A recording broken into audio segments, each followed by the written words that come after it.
ठाकुर जी मैया के आंचल से लिपट गए और कहने लगे, मैया मैं इतनो बड़ो है गयो, तू मुझे आज तक कहूं ना जान दे। मेरी आयु है गई 11 वर्ष 56 दिन की, आज तक मैं कहूं बाहर ना गयो। मेला देखवे काहे तो बुलाए रहे, चलो जान देना। मैया कहती, मैं ना जान दूंगी। जैसे तैसे सब लेट गए शयन कक्ष में। मैया यशोदा को पूरी रात नींद नहीं आई। मैया ठाकुर जी को अपने वक्ष स्थल से हृदय से लगाकर पूरी रात रोती रही। एक सखी के माध्यम से पूरे वृंदावन में, पूरे ब्रज क्षेत्र में ये बात फैल गई कि एक अक्रूर नाम का व्यक्ति आया है और सुबह कृष्ण और बलराम को लेकर चला जाएगा। आप विचार कीजिए कि जिन ब्रजवासियों ने, जिन ग्वालों ने, जिन सखियों ने 11 वर्ष 56 दिन के हैं ठाकुर जी, आज तक कोई भी दिन ऐसा नहीं गया कि बिना ठाकुर जी के दर्शन किए रही हों। कुछ ना कुछ बहाना ढूंढते रहते सब, कैसे लाला को नेक दर्शन है जाए, नेक लाला की लीला देखने को मिल जाए। और आज ये स्थिति आ गई कि कल चले जाएंगे।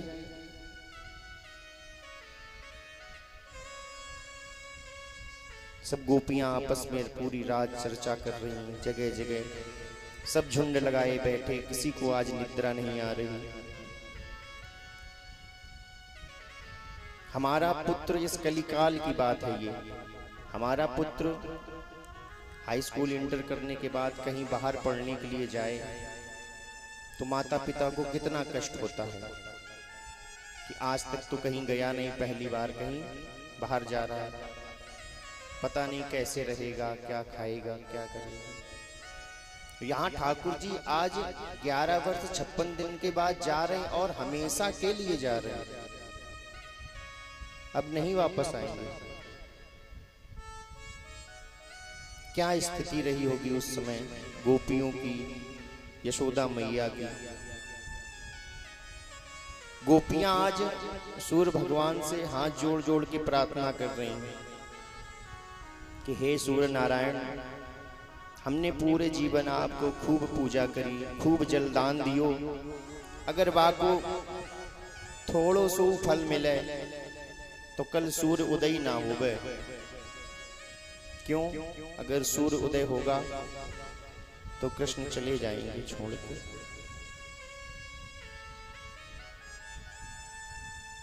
प्रातः काल हुआ।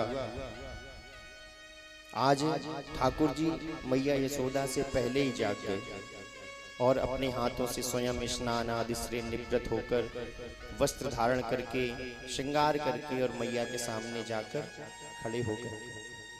मैया मैं तो तैयार हो गई हूं।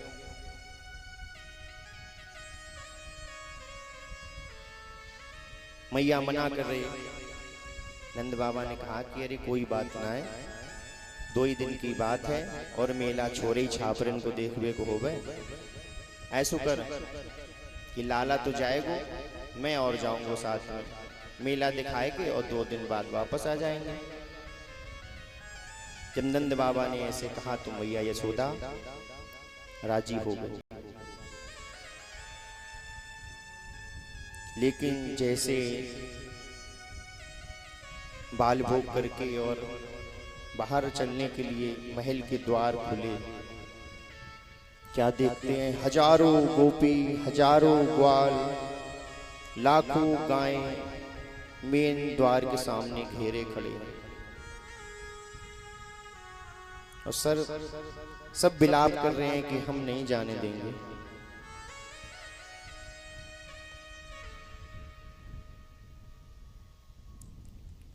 ठाकुर जी ने जब देखा इतनी भीड़, अक्रूर जी तो डर गए कि अब क्या करें।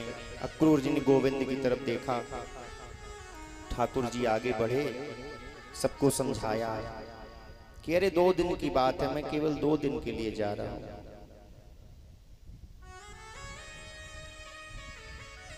लेकिन जब गोपी ग्वाल मना करे, नाए हम नहीं जान देंगे, लाला तू जाएगो तो एक बात याद रखिए, तेरे साथ हम सबन के प्राण हो जाएंगे। अगर तो हम सबन की प्राण की नेको चिंता ना है तो तू चलो जा। ठाकुर जी ने सोचा अगर ये सब ऐसे भाव विभोर रहेंगे तो ये मुझे कभी नहीं जाने देंगे। कुछ ऐसा किया जाए कि जिससे ये सब मान जाएं। ठाकुर जी ने एक ऐसी बात कह दी कि गोपी ग्वाल मान गए। ठाकुर जी क्या कहते हैं कि तुम सब मेरो भलो होत बहु देखो ही ना चाहो। तुम सबन को यह बात पता है कि कंस ने बुलायो है युद्ध में सम्मान करवे की लाई। वहां जाऊंगो मेरो सम्मान होएगो, मोए उपहार मिलेगो, मेरो नाम होएगो, मेरी ख्याति होएगी। लेकिन तुम सब तो चाहो ना ये। जब ठाकुर जी ने ये बात कह दी तो सब ग्वाल बाल सब सर नीचे को झुकाकर और मार्ग खाली कर दिया। एक दो सखा भाग के आए, ठाकुर जी के हृदय से लगने लगे। ठाकुर जी ने कहा अरे भैया ये कहा कर रहे हो, भैया कहा कर रहे हो। सखा बोली लाला हम जब से पैदा भये आज तक 11 वर्ष 56 दिन है गए, आज तक कबू अलग नाए रहे। तेरे ही साथ खाए, तेरे ही साथ पिए, तेरे ही साथ गैया चराई, तेरे ही साथ खेले, तेरे ही साथ सब कुछ करो लाला। अब तू जा रहे हो ना, जहां से आखिरी बार एक बार गले मिल रहे, कम से कम 2 दिन तक तू नाए होएगो संग में, तो तेरे गले लगन को जो एहसास है वो तो मेरे साथ होएगो। ठाकुर जी के नेत्रों में आंसू भराए। कितना प्रेम करते हैं ब्रजवासी मुझको, कितना प्रेम करती हैं गोपियां, लेकिन जाना भी जरूरी। आगे ठाकुर जी जैसे ही बढ़े, हजारों सखियों के झुंड में श्री किशोरी जी एक शिला के ऊपर बैठे और नीचे को अंगूठे से मिट्टी को खोद रही, नीचे को निगाह किए। ठाकुर जी गए किशोरी जी के पास कि श्यामा जू आपके चरणन में कोटि कोटि बंदन, आप तो सबको जाना हो कि हम धर्म की स्थापना करने के लिए इस धराधाम पर आए हैं। अगर मैं नहीं जाऊंगा तो कैसे धर्म की स्थापना होगी, कैसे दुष्टों का उद्धार होगा। अगर आप कह दोगी नहीं जाओ तो नहीं जाते हैं। किशोरी जी ने श्याम सुंदर को नहीं देखा, नीचे को चरणों में देख रही हैं।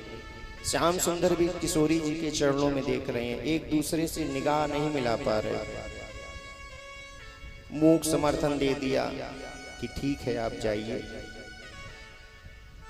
अक्रूर जी ने रथ आगे बढ़ाया, कृष्ण बलराम रथ में सवार हुए। अब जैसे ही रथ थोड़ा सा आगे बढ़ा, पीछे से एक आवाज आई, अरे रुकियो, अरे भैया ने रोक दियो, भैया ने रोक ली है। जैसे ही ठाकुर जी ने पर्दा उठाकर पीछे देखा, मैया यशोदा दौड़ती भागती गिरती हुई चली आई। ठाकुर जी रथ से कूद गए, जाकर मैया को हृदय से लगा लिया। अरे मैया तू काहे को इतनी परेशान हो रही है, मैं कल बीज परसों आ जाऊंगा। मैया यशोदा आज ठाकुर जी के प्रत्येक अंग का स्पर्श कर रही हैं, मस्तक, कपोल, गर्दन, वक्षस्थल, हाथ, पैर, सब जगह हाथ फेरें और आलिंगन करें। पूरे शरीर पर हाथ फेरते फेरते, आलिंगन करते करते जैसे ही ठाकुर जी के चरणों तक पहुंची और चरणों को पकड़कर जैसे ही अपना मस्तक रखा, ठाकुर जी की तो छाती फट गई। अरे मैया ये कहा कर रही हो, चौमोए पाप में डाल रही हो, मैया कोई बालकन के पाए ना छुए। यशोदा मैया बोली, लाला मुझे आज सब ज्ञात हो गया कि तू मेरो लाला ना है, तू देवकी को लाला। मैं तो इतने बरसन से यही भ्रम में रही कि तू मेरो लाला। मेरी एक लाला बिनती है। कन्हैया ने कहा, हाँ मैया बोल। मैया देवकी के आगे ये सब बातें कबू मत करियो। मैंने नेक नेक दूध दही के ताई तोहे मारो, ऊखल में बांधो, छड़ी लेके दौड़ी तेरे पीछे। अगर ये सब बात तैने देवकी मैया को बताई तो कहा सोचेगी कि मेरे लाला के साथ कहा कियो। ठाकुर जी ने कहा, मैया नाय बताऊंगो, और तू ऐसी बातें मत कर, तू क्यों परेशान है रही, मैं आ जाऊंगा परसों। मैया कह दी, मोए सब सल है गई लाला कि तू अब कबू लौट के ना आएगो, लेकिन मेरी एक आखिरी इच्छा है। मैं तो से एक वचन चाहूं। लाला ने कहा कि हाँ मैया बता, कि तू पूरी परसों आए मत आए, 1 महीना बाद आए मत आए, महीना 2 महीना साल 10 साल 20 साल बाद आए मत आए, मैं तेरी पुरानी यादों के साथ अपना जीवन व्यतीत कर लूंगी। लेकिन लाला जब मेरो अंतिम समय आवे तब मेरे सामने एक बार जरूर आए जाए। मैं अपनी अंतिम श्वासें तेरे चेहरे को देखते हुए निकालना चाहती हूँ, अपना शरीर तुझे देखते हुए त्यागना चाहती हूँ। जैसे ही मैया की ये बात सुनी, ठाकुर जी ने मैया को अंक से भर लिया। दोनों फूट फूट कर रो रहे हैं। सखियों को ग्वालों को कहा कि तुम सब अपनो ध्यान रखो, मैं परसों आ जाएंगो, और मैयों को ध्यान रखियो तुम सब। और रथ में सवार होकर कृष्ण बलराम अक्रूर के साथ मथुरा की तरफ निकल पड़े।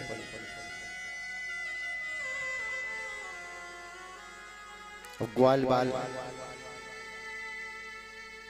आपस में चर्चा करें, अरे वो कहू ना जाए रो, 11 वर्ष 56 दिन है गए हमारे साथ रहत, अभी देखो अभी कूद के आवेगो, रही ना पाएगो हम सबन के बिना। दूसरा सखा बोला, ना भैया वो तो चलो गए हो। अरे कहू ना जाए रो, अबे देख रथ को ध्वजा दिख रहा हो, अभी लौटेगो। थोड़ी देर बाद ध्वजा दिखना भी बंद हो गया। अरे कहू ना है, अबे मोड़ पे है, अबे देखिए रथ से कूद के अभी लौटावेगो। लेकिन जब सुबह से शाम हो गई, कोई वापस नहीं आया। तब सबने ये जान लिया कि अब श्याम सुंदर चले गए।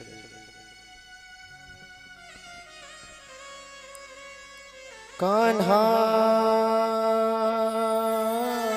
तेरी जोहत रह गई बात, तेरी जोहत रह गई बात। झूठी प्रीत करी मनमोहन,